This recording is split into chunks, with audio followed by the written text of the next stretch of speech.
कोणत्याही देवतेचा मंत्र, गुरुने दिलेला मंत्र, आराध्य देवतेचे नामस्मरण हे कसे करावे? ऋषीवर्य याज्ञवल्क्य सांगतात, ध्यायेतुम मनसा मंत्रम, तो मनातच म्हणावा.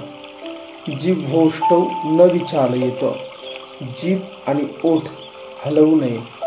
न कंपयेत शिरौ ग्रीवाम, आपले शिर म्हणजे डोके आणि ग्रीवा म्हणजे कंठ हा सुद्धा हलवू नये.